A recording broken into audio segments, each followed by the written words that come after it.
As comunidades católicas rurais formadas a partir da imigração italiana em Veranópolis têm como marca a promoção do convívio social, do associativismo e ser referência espacial para seus moradores. Compostas por capelas, capitéis, salões comunitários, cemitérios e escolas, mas também por inúmeras festividades, são representativas de uma cultura associativista, onde o trabalho coletivo moldou os espaços físicos e simbólicos. Como produto das novas relações sociais, sejam elas de trabalho, sociabilidade ou parentalidade, e suas intersecções com as dinâmicas de ocupação do espaço, criaram-se também novas estruturas administrativas para estas comunidades. A igreja aqui foi construída, essa igreja que está aí, em 1900. Então, são 124 anos. Antes dessa aqui, tinha uma outra igreja de tábua. Agora, não temos a data em que foi erigida a capela. Mas analisando os livros, inclusive tem um livro ali, posso mostrar depois, que em 1892 foi adquirido o sino dessa igreja. Porque esse sino foi encomendado em 1892 e no livro tombo consta que ele foi bento em 1893.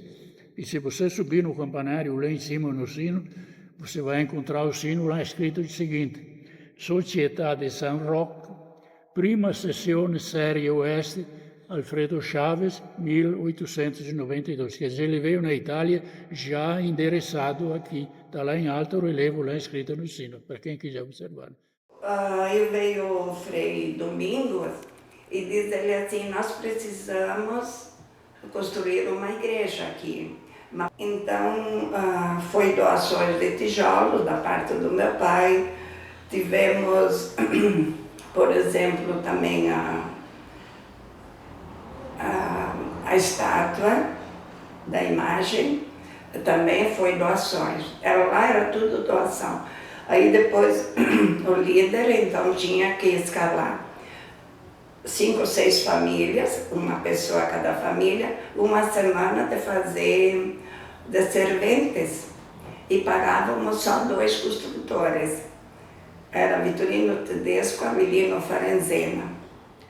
Atrás do altar tem uma placa de quem tinha feito o altar, que era um tal de Egídio Farina, aqui de Veranópolis. E essa placa ainda temos ali, e sobrou o tabernáculo. Então eu disse para o meu primo que ele tem guardado, eu disse, pega em parafuso atrás do tabernáculo essa plaqueta que é a data em que foi feito o altar e foi bento. E já tem a data escrita, o cara bateu formou uma data, o nome dele, desses farinas aqui, que tem a loja ali nas Valdarões, esquina com a Marechal Floriano. Então a gente tem a data, os dados certos que foram naquele. Ali, como era nesse tempo de dificuldade, de guerra, foi então Nossa Senhora da Paz. E ali foi mandado fazer a imagem e foi introduzida na escolinha, porque a igreja foi lá depois, uns tempos, foi construída. E assim foi um ponto assim que eu ainda gravo, de dificuldade, de tristeza, né, que a gente passou. E essas são coisas, então, depois coisas boas sempre aconteceram. Né? Aí quando os nossos imigrantes vieram para cá, trouxeram as devoções deles. Então, uma devoção grande era Santo Antônio, mas já tinha uma capela que vizinha Santo Antônio, não tinha. Outra devoção forte era São José, já tinha outra capela com o nome de São José. E aí, aqui trouxeram, então, a devoção a São Roque, que era uma devoção deles lá na Itália. E era uma das recomendações que os padres lá da Itália, quando os imigrantes saíam, que quando viessem para cá, construíssem igreja com os mesmos santos, as mesmas devoções que eles tinham lá. Né? Depois foi estabelecida uma data, mais ou menos, que foi sempre em dezembro, né? Aí se convidava cada ano, tem os festeiros e tal. Ali também é tudo gratuito, né? O tempo que perde, a organização e tudo, sempre era tudo gratuito, fazer as comilanças aí nos dias antes, né? E Assim, depois muito bom, porque o pessoal se reúne. E graças a Deus acho que vai voltar de novo, né? Tá assim aos poucos, mas tu vê só o que nós tivemos esses 2 anos, né? Por exemplo, as comunidades rurais do município, a gente percebe pelo próprio êxodo rural que aconteceu em décadas passadas, que existe uma dificuldade de manutenção. São poucas famílias que ficaram morando efetivamente no local, às vezes tem 4, 5, 10 famílias, que para tu organizar um evento, para tu fazer uma festa, se torna um pouco complicado. Então essas pessoas necessitam da ajuda de pessoas de fora que se dispõem a ajudar as comunidades. Então a gente percebe que as comunidades rurais e mais afastadas do centro tem essa dificuldade justamente pelo êxodo que teve e pela diminuição do número de crianças nas famílias, né? Isso vem já de algumas... A geração do meu pai, por exemplo, são em 10 irmãos, nós somos em 3, e assim vai indo cada vez menos, né? Então isso às vezes acaba acarretando esse tipo de situação, que a gente percebe que as comunidades do interior têm esse problema, da parte rural. Os bairros, por exemplo, já é um pouquinho diferente, porque são um número maior de famílias, de sócios, de associados que participam.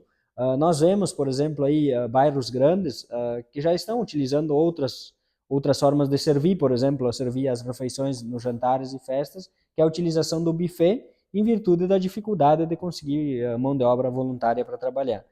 Muitas comunidades do interior fazem a festa do padroeiro, para manutenção da água e luz, alguma reforma na igreja, alguma melhoria no salão, mas nada tão vultuoso. As comunidades mais, por exemplo, o bairro Menino Jesus de Praga, Vila Azul, Medianeira, o Valverde, que são comunidades, bairros maiores, já possuem uma questão de prosperidade um pouco mais além, né? Porque a gente percebe que consegue fazer um maior número de eventos e consegue captar mais recursos para investimentos.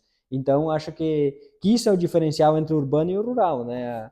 A distância, às vezes, do centro da cidade permite que se faça só uma festa para o padroeiro, alguma, esporadicamente, faz jantar, alguma coisa assim, mas senão limita muito a realização de um evento por ano, o que dificulta a questão financeira. Tu tem que manter a estrutura que tu tem feita já, né? Tu não consegue fazer investimentos. São Roque é celebrado no dia 16. Antigamente, o dia 15 era festa de preceito, festa da Assunção de Nossa Senhora. Caísse durante a semana, era festa de preceito. Então, aqui era 2 dias de festa sagrada. Uma da Assunção de Nossa Senhora e outra do padroeiro da capela.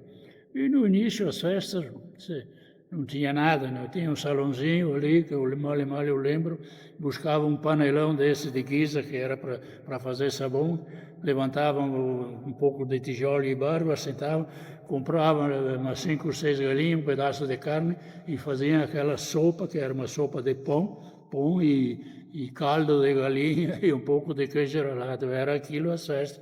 E passavam aí o dia ali conversando, passando a parte social era isso, né? Depois eles tinham os jogos, geralmente tinha o leilão, então botavam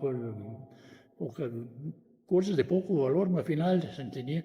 Depois começaram a pesca, botavam um tacho cheio de farelo e botavam os presentes, e o pessoal com anzol ia pescando, e foram. Aí depois veio a tombola, vieram outras coisas, mas afinal era tudo jogos simples, não existia coisa de valor.